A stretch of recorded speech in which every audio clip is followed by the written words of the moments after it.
Amigos, ¿cómo están? Muy buenas noches. Vamos a dar inicio a nuestra hora informativa. Vamos a estar conversando en muy breves instantes con la presidenta de Sociedad Peruana de Hidrocarburos, la doctora Beatriz Merino. Con ella vamos a conversar.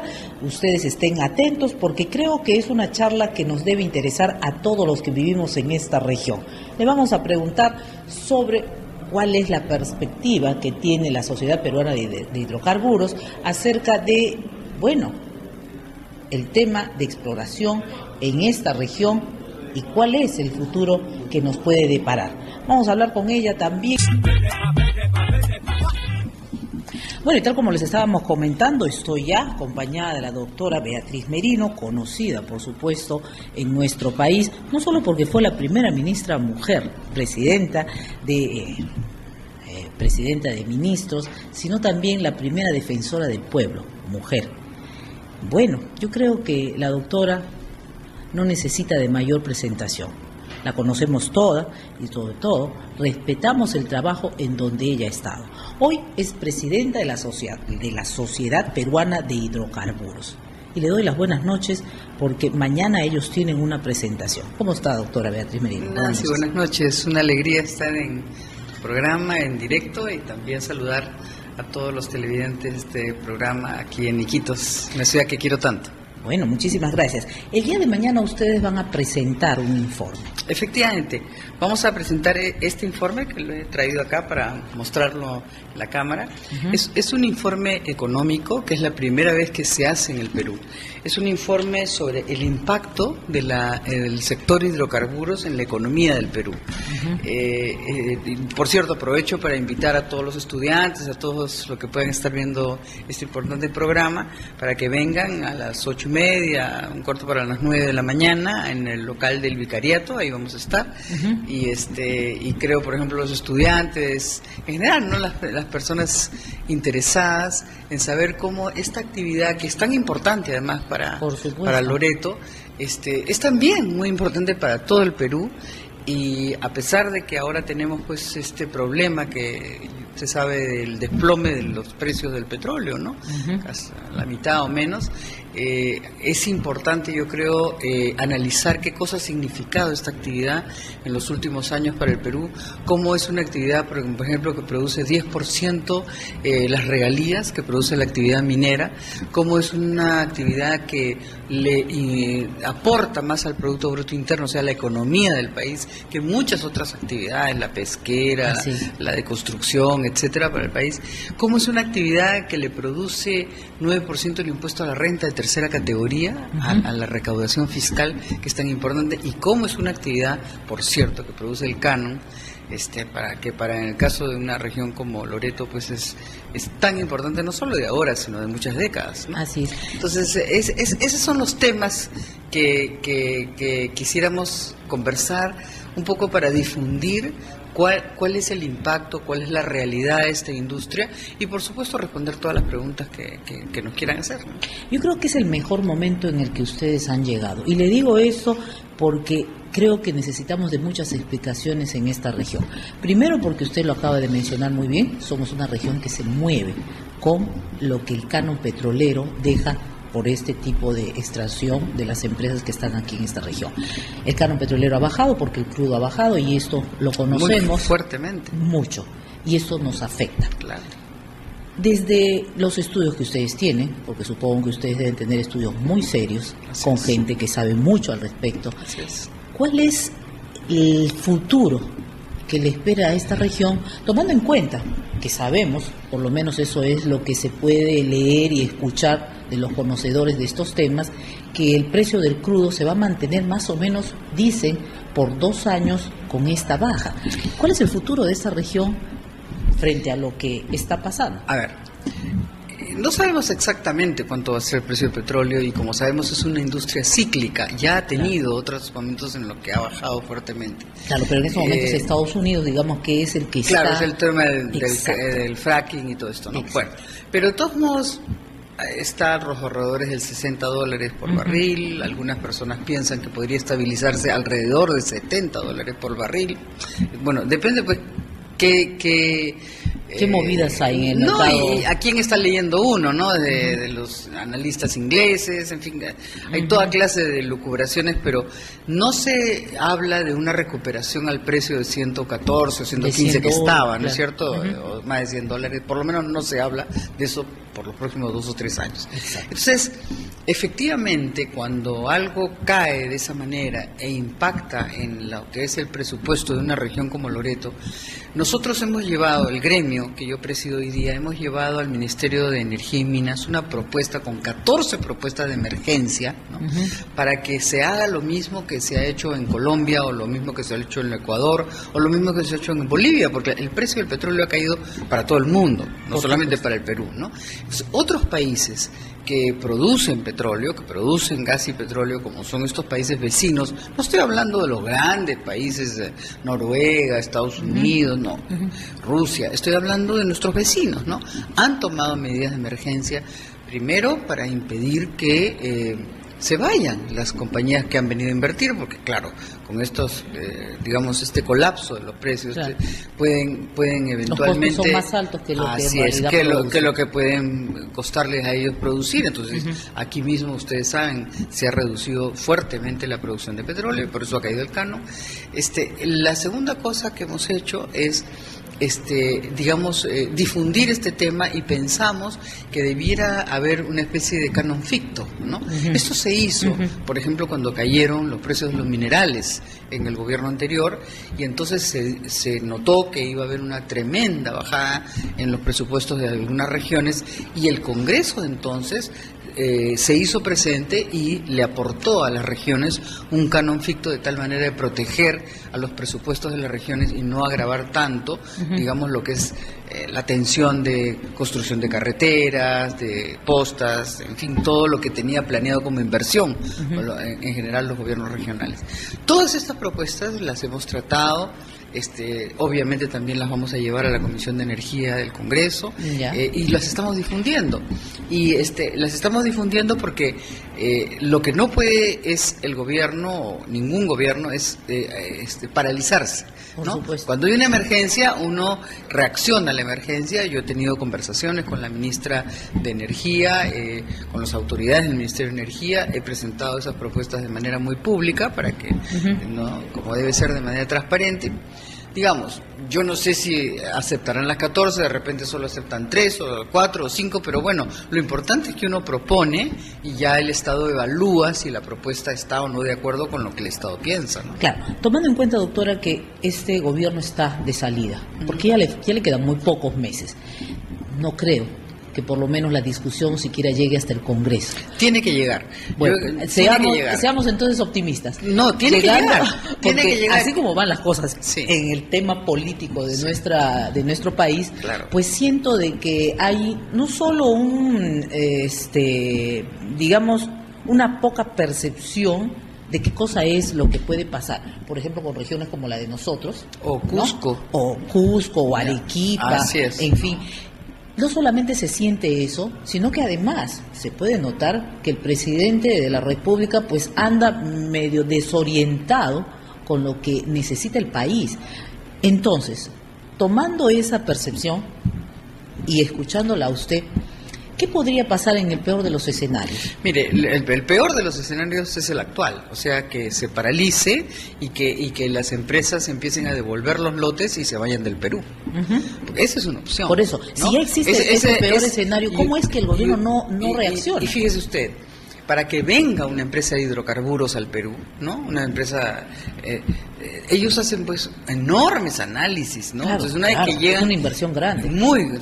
Usted lo sabe bien, cada pozo cuesta 70, 80 millones de dólares. Entonces, para que a veces encuentren en 4 o 5 días agua, ¿no? No encuentran absolutamente ni gas ni petróleo, ¿no? Y en unos cuantos años. Así es. Entonces, lo que nosotros tenemos que impedir es que esta crisis origine la catástrofe de que las empresas que ya están en el Perú se vayan.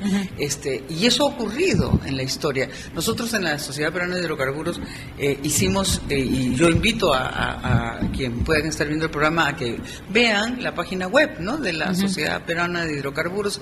Hicimos el libro blanco de los hidrocarburos, donde hicimos un análisis histórico casi de cuál es la historia de los hidrocarburos, de la las actividades de hidrocarburos. Y lo que ha pasado es eso. Cada vez que ha habido una crisis, bueno, pues se han ido... ¿Y cuánto se demoran las empresas en regresar? 10 años, 15 años. Entonces, nosotros no podemos perder la oportunidad de estas empresas que ya están acá. Tenemos que ver de que puedan pasar este temporal, por así llamarlo, de la mejor manera, volver competitiva la actividad, ¿no es cierto? Para el caso de Perú Petro, para el caso de la tributación, para el caso, digamos, del marco regulatorio, todo está contenido en estas propuestas que nosotros hemos hecho y de esa manera logremos que por lo menos puedan resistir, ¿no es cierto?, hasta que el precio se estabilice en una forma que puedan producir otra vez como lo venían haciendo, ¿no? Y ojalá producir más, ¿no? Usted acaba de decir algo que me llama la atención y además me preocupa, resistir. ¿Hasta qué punto cree usted que conoce de estos temas pueden resistir las empresas que aún quedan en esta región? Tomando en cuenta que el gobierno parece que no reacciona aún. Sí, mira, yo le diría que si no hay una reacción, en el curso de los 6 o próximos 12 meses podemos estar viendo empresas devolviendo lotes y de pronto cerrando sus oficinas o yéndose del Perú, ¿no? O sea, eso es lo que yo... contra lo que yo estoy luchando, porque yo creo que eso no es bueno. Pero cuando este informe económico se hizo, nosotros, el precio todavía estaba por encima de $100, mire usted, y ha venido a ser presentado precisamente cuando se produjo este desplome. Ahora, yo lo que le quiero decir es, hay muchos ángulos, ¿no es cierto?, pero lo más importante es que se vuelva una empresa competitiva. Por ejemplo, ¿qué es lo que tenemos que favorecer? La exploración. O sea, ¿por qué? Porque para poder explotar, o sea, para poder producir, primero tenemos que encontrar petróleo. ¿Y cómo se encuentra el petróleo? Explorando. ¿Por qué? Porque de cada 9 pozos que se hacen, encuentran petróleo en 1. Entonces, en este momento, Nancy, no hay pozos nuevos en exploración en el Perú. Se ha paralizado por completo la inversión. Sí. Por completo se ha paralizado la inversión porque, claro, estas empresas han reducido su personal, han despedido enormes cantidades de gente, están cerrando pisos de sus oficinas porque están... ¿Qué es lo que uno hace si su presupuesto se le baja a la mitad? Reduce costos, o sea, es lo que primero que hacen, ¿no? Entonces, sin embargo, siguen en el Perú, sin embargo, siguen en el gremio, sin embargo, siguen conversando. Ayer o anteayer he tenido una larga reunión con ellos y ellos me decían, tenemos que hacerle ver al país y al gobierno en particular que si no toman medidas rápidas, esta es una industria que va a caer aún más de los 59.000 barriles que estamos produciendo hoy día, cuando Ecuador produce 500.000, cuando Colombia produce 1 millón. No estoy hablando nuevamente de Noruega, estoy hablando de nuestros vecinos. Entonces, yo sí creo, sin embargo, ¿no? Y he conversado largamente con la ministra de Energía, que a veces estas crisis son los momentos en los que uno puede tomar las grandes decisiones. Por ejemplo, yo creo que desde el punto de vista institucional hay que recoger la propuesta de la Sociedad Peruana de Hidrocarburos de crear un viceministerio de hidrocarburos. No puede ser que cuando se juntan los viceministros, ¿no es cierto?, y yo he sido presidente del Consejo de Ministros, yo sé cómo se trabaja, o sea, son los viceministros los que preparan las carpetas de trabajo de los ministros para cuando el gabinete se reúne. Cuando se reúnen 20 o 20 y tantos viceministros que hay, no haya ni uno que sabe de hidrocarburos. Ni uno, cuando es una industria que le está aportando a la SUNAT 9% de su impuesto a la renta. Yo he sido jefe de la SUNAT, entre otras cosas. Y créame usted, que si alguien me aportaba 9% del impuesto a la renta, yo le ponía una alfombra roja desde casi la cama donde se bajaba el gerente hasta... ¿Por qué? Porque eso es un montón de dinero. ¿Y por qué existe ese descuido? ¿Por qué existe esta falta de visión? ¿Qué cosa? Porque yo creo que no se le ha dado la prioridad, la importancia a esta actividad. O porque siempre ha estado ahí y entonces no se notaba de la importancia. Es una industria muy atacada, ¿no? Quizá por males del pasado, ¿no? Porque efectivamente la tecnología en la industria de los hidrocarburos se ha disparado, por así llamarlo, entre tecnologías limpias que hay hoy día versus tecnología, digamos, métodos de producción que usted lo sabe, como lo sé yo también, de hace décadas, donde se dejaban enormes pasivos ambientales. Esa es la verdad. Ahora, y el Estado no ha cumplido con hacer un inventario de esos pasivos ambientales y de hacer que quien le correspondía corregirlos los corrija. Y eso ha sido el origen de muchos conflictos, ¿no es cierto? De muchos conflictos sociales y que siguen. Entonces, yo creo que, digamos, hay una oportunidad de que este gobierno que está de salida le deje un legado al Perú, que le deje, por ejemplo, un viceministerio de hidrocarburos, que le deje, por ejemplo, unas normas tributarias que sean competitivos y que le hagan competitivos, que las personas que están acá o las empresas que están acá no se vayan, que le deje, por ejemplo, una empresa pública de petróleo, como es el caso de Petroperú, que sea competitiva internacionalmente. Nosotros tenemos 6 o 7 empresas públicas de otros países operando en el Perú. Entonces, dejarle eso al país, eso es un legado. O sea, yo sí creo que cuando uno se va, uno tiene que pensar en lo que está dejando. Creo que eso se llama el legado. Creo ¿no que es cierto? esa sería, digamos que lo mejor que podría hacer el gobierno que se está retirando. Y yo creo que no se tiene que distraer en cosas políticas menudas. Debería ser así, doctor. Así es. Y usted debería presentarse para la presidencia. Pero de eso vamos a hablar un ratito al final, porque de todas maneras quiero hablar de eso con usted. Muchas gracias. Pero lo que quiero decirle es que se gobierna hasta el último día. Porque uno no elige un presidente por 4 años, uno elige un presidente por todos los años. Entonces, hasta el 27 de julio, creo que entrega la banda el 28, ¿verdad? Es el presidente del Perú y tiene que representarnos a todos los peruanos, y su gobierno tiene que tomar las mejores decisiones para todos los peruanos. Yo creo que esta es una industria importante que merece la atención de este gobierno, y yo estoy segura que lo va a hacer. Tiene que hacerlo, no hay forma que ignore la crisis en la que está enorme, importantísima industria, y que además afecta mucho a Loreto, ¿no? Bueno, muchísimo a Loreto. Fíjese usted que parece que el presidente de la República pues no tiene mucha visión, porque mire lo que ha pasado, ¿no? Con Tía María, con lo de Cajamarca, y en fin. Pero cuando uno habla sobre exploración y sobre explotación y sobre las empresas de hidrocarburos, pues rápidamente se le relaciona también con el tema ambiental. Y usted lo ha dicho hace un momento, acerca de los pasivos que dejan las empresas y que lastimosamente el Estado nunca ha sido vigilante. Y creo que además pasa por un tema de corrupción, además. Puede ser, no lo sé. ¿Por qué, por ejemplo, se sigue sintiendo también en esta región? Y aquí creo que entramos en un conflicto de intereses, porque por un lado sí, necesitamos de empresas que estén aquí, pero por el otro lado también se puede percibir que en casi los 40 y tantos años que hemos tenido exploración petrolera en esta región, pues no existan comunidades que hayan mejorado su nivel de vida, su calidad de Así vida. Es. Bueno, pero a ver, ¿eso por qué ha sucedido? Por varias razones. En primer lugar, porque efectivamente mucha de la producción que se hizo 40 o 50 años atrás se hizo sin las condiciones ambientales que hoy día la tecnología les permite. Pero se sigue reclamando.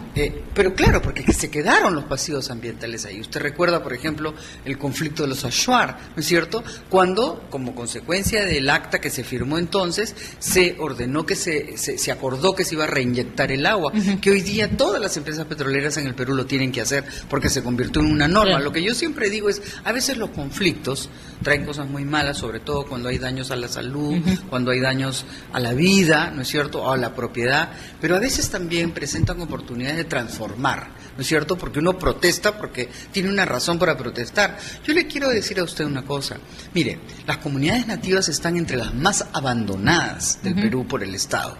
Hay una agenda histórica de abandono de la salud, de la educación, de la nutrición. Entonces, cuando estas empresas se acercan, se encuentran con una situación de abandono, pero no de abandono de la empresa que recién está llegando, de abandono del Estado, que no les ha dado los derechos que les corresponden, pero que de alguna manera lo asumen. Y encima todavía les ha dejado pasivos ambientales de empresas petroleras que ya no están, ¿no? Claro, y las empresas asumen, pero aquí también hay un problema, doctora, que por ejemplo yo he podido también de alguna manera observar, que las empresas asumen muchas veces, sí pues, esa responsabilidad del Estado, pero lo asumen a veces no de la manera más honesta, es decir, lo asumen, pero saben que de por medio es que van a sacar también algo para el beneficio de ellos, ¿no? Entonces, aquí siempre, claro, las comunidades están en el centro de un Estado indiferente y de una empresa que llega sabiendo las necesidades que tiene y un poco aprovechándose también de aquello. Eso está mal. Eso está mal, eso claro, está mal. pero que no se corrige hasta el momento. Bueno, eso está mal. Y desde ese punto de vista el periodismo tiene un rol vigilante, porque tiene que denunciar cuando esas cosas ocurren, y yo siempre digo, no hay nada más importante en la vida que la crítica, porque uno solo se puede corregir a partir de la crítica. Pero ¿qué ¿no? hace la Sociedad Peruana de Hidrocarburos, por ejemplo, cuando estos casos en particular se presentan y se generan ya finalmente y llegan a ser escándalos? Pero ¿por qué cuando se inician no se tiene, digamos que, una reacción nosotros, rápida? A ver, le voy a decir, el gremio tiene 2 años y medio más o menos desde que se creó, y es un gremio, yo le llamo un gremio boutique, porque no son pues un montón, cientos empresas, sino son empresas, un número, son 14 ahora 14. empresas, ¿no?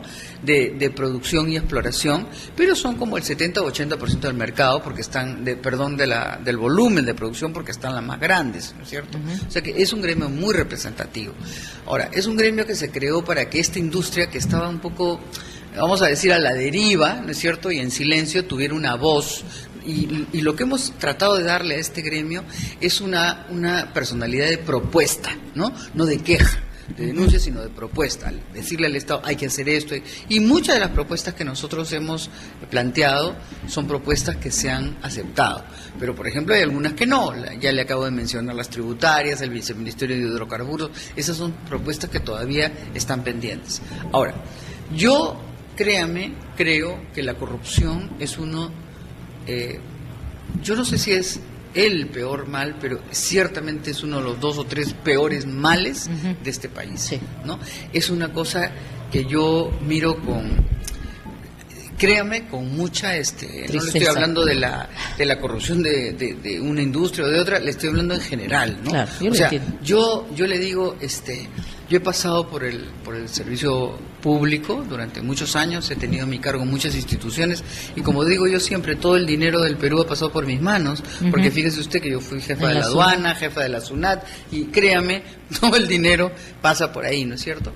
Y gracias a Dios yo no tengo un problema ni con la Contraloría, ni con ningún juicio, ni ningún fiscal, ni ninguna nada. Yo leí algo de usted, y haciendo un paréntesis, usted decía, y le preguntaban acerca de que si es que ya estaba con algún grupo que está yendo para la candidatura a la presidencia, y usted decía, sí, pues a mí me buscan porque soy honesta, inteligente y trabajadora, pero en los 6 meses también muchas veces me quieren sacar por lo mismo. Yo decía, porque creen que soy inteligente, honesto y popular. Y popular, ¿no? Exacto. Decía, y a los 6 meses me quieren liquidar porque soy inteligente, honesto y popular. Sí. Bueno, sí, pues, entonces, pero, en fin, uno tiene que servir a su país con lo que uno tiene, con los talentos o los atributos que uno creo que tiene, pero este tema de la corrupción para mí es un tema muy sentido, porque yo creo que es una de las razones, y creo que además va en aumento, ¿no? Sí. O sea, va avanzando, ¿no? Va avanzando. Hay mucha impunidad, ¿no? Ahora, yo sin embargo le digo,